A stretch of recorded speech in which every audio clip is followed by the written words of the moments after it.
My title, if you haven't figured out, comes from a musical theater piece. I bet you Ms. Mary Lou Smith got it right away, didn't you? Why can't they be like we were, perfect in every way? What's the matter with kids today? It comes from Bye Bye Birdie, which is being revived for the first time after a number of years. And of course, if you don't know the context, the parents of a teenager are bemoaning the teenagerness of their daughter, and how when they were young, the parents, they were much more respectful and compliant and decent, like all of you were, I'm sure.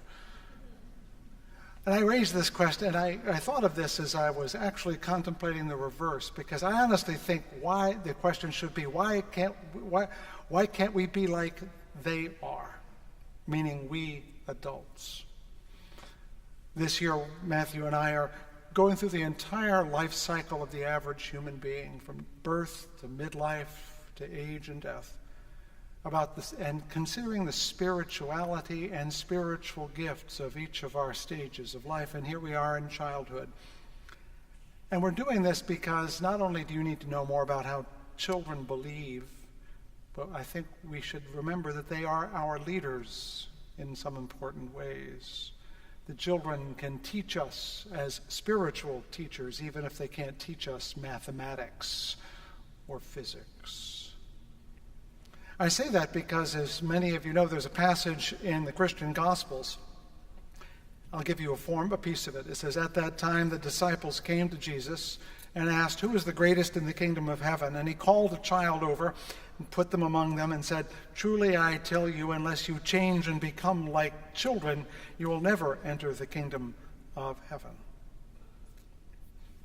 So you know that passage. But what does that mean, this becoming like children thing? Well, I have another quotation that'll help you out, I think. E.M. Standing, in a book in 1957, commenting on Maria Montessori. By the way, Montessori, the Montessori school up here on College is a school we work with. E.M. Standing writes, "The adult works to perfect his environment, whereas the child works to perfect himself, using the environment as a means. The child is a being in a constant state of transformation." And this is the message I want to give you today. That we adults too often reach a point where we think we're done. I'm a grown-up. I'm finished. I'm complete. I've reached the point where I need to be. Which of course means when you become an adult, all you have to look forward to at that point is eventual decline. But a child is in a constant state of transformation. They are always learning, reaching, changing. And I think we make a grave mistake to think that when we are physically grown, that we are also spiritually grown and morally grown and intellectually grown, that we have reached the end point. We are done.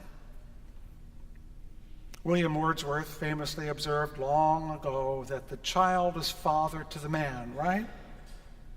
That what we are as children helps to set the template or the path or the direction of our adulthood. But I want to suggest that the reverse is true as well, that the adult is the parent of the child. We still are.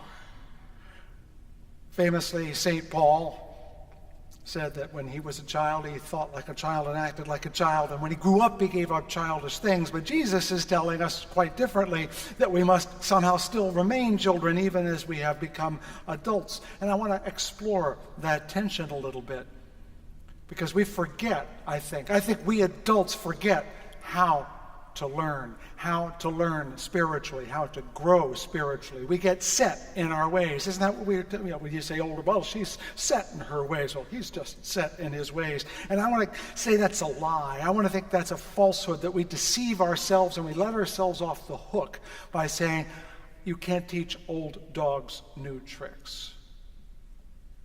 I think we are all puppies spiritually, and that we are capable of learning new tricks at every turn. And we do that the same way children do, by playing. Every child has an inner adult, you know. That's what they do when they put on their silly costumes and pretend to be a mom or a dad or a cowboy or a firefighter. They're pretending to be a grown-up. What do all children want to be? Grown-ups. And they put on the costumes, and they go through the play acting, and they try to be grown-ups. Of course, it's very silly and funny, and we always appreciate it when they do it. But for them, it's very earnest. They are trying out a way of being in the world. How many of us are still trying out a way of being in the world? Good for you. How many of us are willing to play dress-ups, as it were, to wrap ourselves in a different garb, to go in a different place, to pretend? Of course, we think that's silly. And we should be dignified, after all. Dignity is important. We wouldn't want to appear childish, would we? And when we do, we cease to be able to play, to pretend. And when we cease to be able to play and pretend, we also cease to be able to grow anymore. We do, in fact, become old coots at that age, whatever that age is. I recently read one of the virtues of taking long plane rides is it allows you to take old and required reading matter with you on the plane.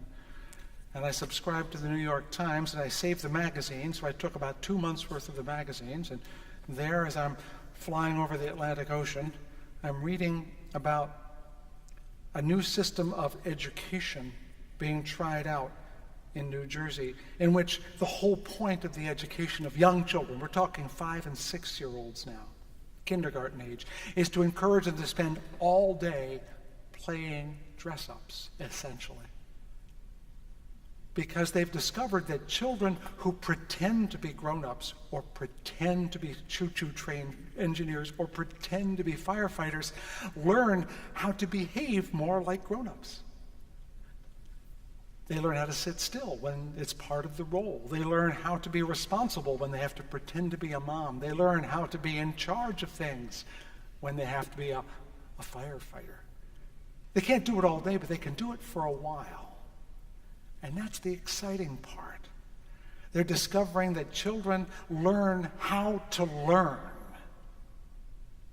by pretending to be grown up. That's the important part.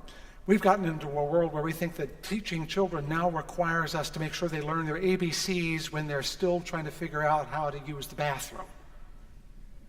That somehow we have to cram this knowledge of alphabets and words and math and everything into them as early as possible so they can all go to Harvard or something like that, so they can all compete, so they can all become important and wealthy. But what this is telling me is that what children most need to learn how to do is to learn how to learn. And I think that that's something we've forgotten how to do as adults. We've forgotten how to learn. We think it's opening a book and reading the book. No, it's reading the book and then doing the book. It's living into it. It is, to some extent, pretending. And I think that's because we have falsely divided, we adults, the world into serious work and frivolous play. We think that what's serious is work and what's frivolous is play.